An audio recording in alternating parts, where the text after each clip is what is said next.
بسم الله الرحمن الرحيم. يا أيها المزمل قم الليل إلا قليلا نصفه أو انقص منه قليلا أو زد عليه ورتل القرآن ترتيلا إنا سنلقي عليك قولا ثقيلا إن ناشئة الليل هي أشد وطئا وأقوم قيلا إن لك في النهار سبحا طويلا واذكر اسم ربك وتبتل إليه تبتيلا رب المشرق والمغرب لا إله إلا هو فاتخذه وكيلا واصبر على ما يقولون واهجرهم هجرا جميلا وذرني والمكذبين أولي النعمة ومهلهم قليلا إن لدينا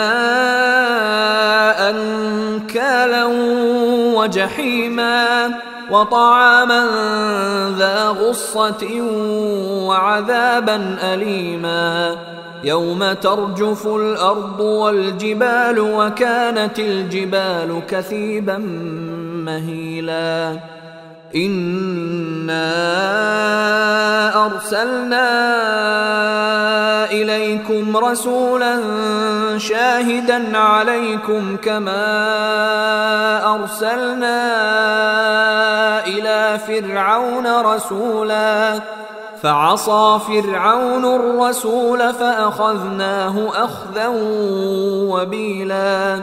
فكيف تتقون إن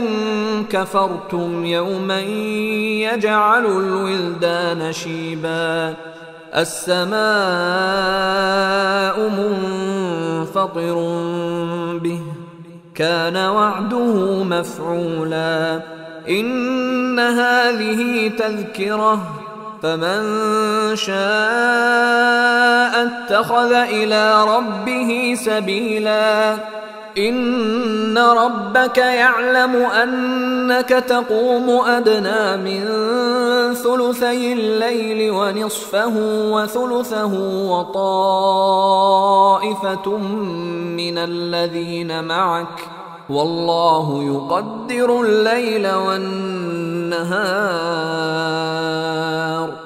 علم أن لن تحصوه فتاب عليكم فاقرؤوا ما تيسر من القرآن علم أن سيكون منكم مرضى وآخرون يضربون في الأرض يبتغون من فضل الله وآخرون يقاتلون في سبيل الله فاقرؤوا ما تيسر منه